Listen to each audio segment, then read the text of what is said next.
Grammar Girl here. I'm Mignon Fogarty, your friendly guide to the English language. We talk about writing, history, rules, and other cool stuff. Today, we'll look at the new way people are using the phrase I mean, and then we'll look at how dropping words from sentences can actually make us feel more connected. This next segment is by Valerie Friedland. Maybe it's not surprising that inviting people to reconsider the merits of things they don't like about the way other people talk would generate a little controversy.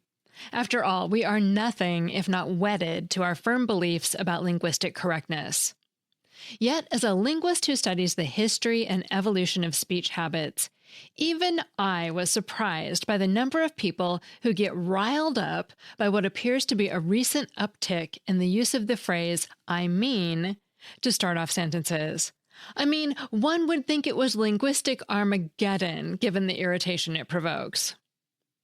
I mean is part of a larger class of words and phrases in English that linguists call discourse markers. These are words or short phrases that don't contribute directly to the meaning of a sentence. For example, they don't carry concrete meanings the same way nouns and verbs do, like cookie and munch. Instead, they contribute what linguists call pragmatic or attitudinal information. In short, vibes. In other words, you can remove discourse markers without making big changes to the literal meaning of the sentence. So I can say, I got a new job. Or I can say, oh, I got a new job. And both sentences convey the same literal meaning that the speaker is now employed somewhere. But the discourse marker O adds nuance, that this is new information and requires a shift in topic or awareness. For example, it's something the speaker just remembered. Discourse markers do many things in conversations, but they are all important for communicating, especially in spoken conversation. They often help with conversational flow and link speaking turns, like now, so, then. Show a person's stance or attitude, like, well, I mean, oh, or suggest shared knowledge or agreement, like, you know. For example, saying well when you're starting to speak generally suggests that what comes next won't be the response someone expects from you. So when your boss asks whether your weekly sales report is ready, you might begin with, well, I had to wait for John in accounting to get me the numbers, before admitting the report isn't quite ready for prime time. In short, the word well conveys you're going to say something you know will be slightly disagreeable in the context of this conversation, but you follow it with some kind of explanation. Now, the discourse marker I mean does a similar thing in that people tend to use it to correct or further explain a previous statement. For example, I mean, it's not that I don't like eggplant, it's just not my favorite. In this way, using I mean can function as what linguists call a repair or a politeness strategy, something that's meant to keep everyone happy. This is traditionally how people use the phrase I mean. But in the recent uptick in use that gets some people's goat, people seem to be using I mean not to clarify, but instead to signal that they're intensifying or justifying something, marking a point as obvious or making clear a stance or attitude. For example, let's say you express dismay that your friend is driving you both 15 miles out of the way to go to a different coffee shop than the one along your route. She might reply, I mean, they simply have the best coffee. This use is also where I mean sometimes can take on more of a derisive tone, as in, I mean, like, they don't know anything about raising kids. This type of I mean also invites some buy-in or alignment from listeners because it's meant to elicit solidarity around a particular belief or position. Some people call this attitude-giving I mean the sassy I mean, but it can be used in either a sassy snarky or sassy playful way. For example, if you debate whether to have another piece of cake and your friend says, I mean, it is your birthday. This playfulness is most obvious when I mean is left dangling, like when someone asks if you want a chocolate brownie and you respond simply, I mean. To indicate duh, obviously yes. Crucially, understanding this use of I mean usually requires everyone in the conversation to have some shared knowledge, like that the people whose parenting you're questioning insulted your parenting, or that you always love dessert. So, are we right about I mean now seemingly being everywhere? Although a Google Ngram search doesn't differentiate between using I mean as a main subject and verb versus using it as a discourse marker, we do see a big increase in the use of the phrase I mean starting around the early 2000s relative to the past 200 years. And this certainly suggests that something new is afoot. This uptick showing up even in writing is likely the result of two things.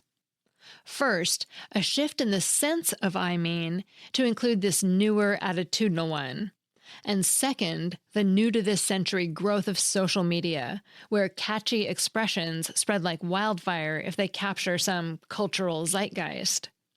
I mean, especially in its snarkier form, was tailor-made for the type of short, zingy tweets and comments that build on a post or news bite and invite other people to hop onto the sass train. In particular, with our new hybrid style of online communication, more like conversation but in writing, we actually need ways to signal how we want other people to interpret what we say. I mean, before a comment, helps make sure readers understand how it's intended, giving off the vibe of sarcasm, snark, or a shared stance. This also explains the standalone posts that read simply, I mean, with the last one typed in all caps. So whether you're a fan or not, chances are this discourse marker has already come to be part of your daily life. And while it may feel overused, it's definitely useful. I mean, why not just go ahead and get on the bandwagon? That segment was written by Valerie Friedland, a professor of linguistics at the University of Nevada in Reno, and the author of Like Literally, Dude, Arguing for the Good in Bad English. You can find her at valeriefriedland.com.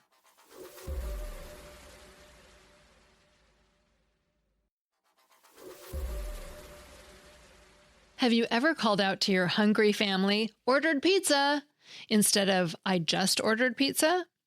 If so, you're tapping into an age-old linguistic shortcut known as conversational deletion. But is ordered pizza a complete sentence? Where's the subject? Who ordered the pizza? Your high school English teachers might be clutching their red pens right now because we all learned that every complete sentence needs a subject and a verb. If you're old enough, you might remember the famous dairy slogan, "Got milk?" There's no subject in that either, but do you have milk? Just doesn't have the same pizzazz, does it? Actually, this kind of word dropping happens all the time in many situations. Hurried conversations with family, text messages to friends, quick emails, and social media posts, just to name a few. Linguists also call it ellipsis, and it's an interesting feature of casual English, where we deliberately leave out certain words, especially when we're sure our meaning will still be clear. Ordered pizza and got milk aren't technically complete sentences in formal English, but in real-world communication, both spoken and written, they are perfectly fine. Our brains fill in the missing words either through context or because of our relationship with the writer or speaker. So let's talk about some parts of speech that often disappear with conversational deletion. Just like in the ordered pizza example, dropping pronouns is a common form. In casual speech, we tend to drop pronouns at the beginning of sentences. So instead of saying, I'm going to the store, someone might say, going to the store. We also omit articles like a, an, and the. Before leaving to run an errand, you might jot a quick note to your family that says, went to store, instead of, I went to the store. And here's an interesting sidebar. Omitting articles sometimes happens in British English where you wouldn't hear it in American English. For example, you'll hear it in phrases like, she went to university, instead of, she went to the university. And his wife is in hospital, instead of, his wife is in the hospital. But although phrases like this can sound odd to American ears, they're standard usage in British English when you're talking about certain institutions in the abstract sense. But it's worth noting that this isn't a strict rule. It can also vary depending on context and regional dialect. Here's another example of conversational deletion. Forms of the verb to be, like am, is, and are, get dropped frequently. Like, you going to the party? Instead of, are you going to the party? We sometimes even eliminate most of a sentence, stripping it down to its barest essence. If you're texting your long-distance friend who's flying in for a visit, you might type, can't wait, instead of, I can't wait to see you. Even though you've left out the subject, I, the prepositional phrase, to see, and the object, you can safely assume your friend knows exactly what you mean. So why do we drop words like this? Well, there are some fascinating reasons for the phenomenon, and they show just how smart our brains are when it comes to communication.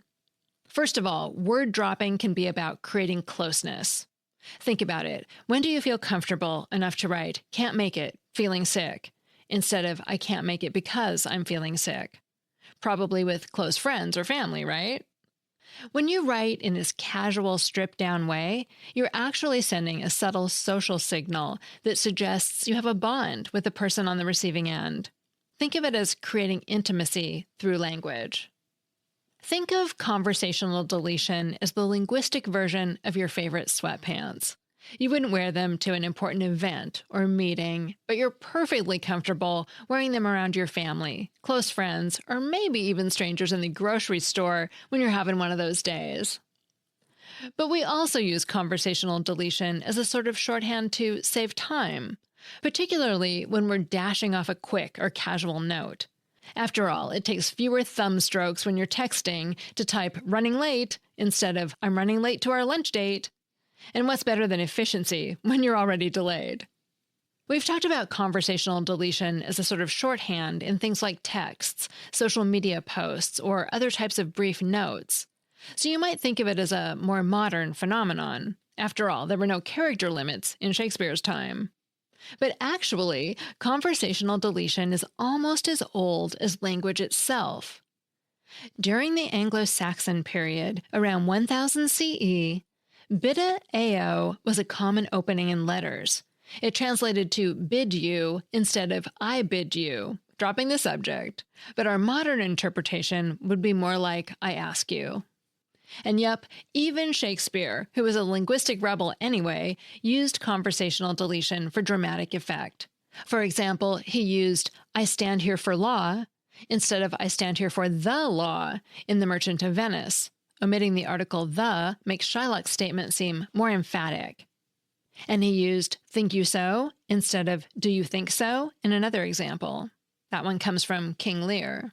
And finally, telegrams are a 19th century example of text-based communication, where conversational deletion was the norm. But in this case, brevity was practical for economic reasons. Telegram companies charged by the word. So next time you text running late or scribble need milk on a sticky note, remember, you're not being lazy. Actually, you're upholding an ancient language tradition while being linguistically efficient and socially sophisticated. That segment was written by Karen Lundy, a former Quick and Dirty Tips editor who's crafted hundreds of articles on the art of writing well. She was an online education pioneer, founding one of the first online writing workshops. These days, she provides writing tips and writing coach services at helpmewritebetter.com.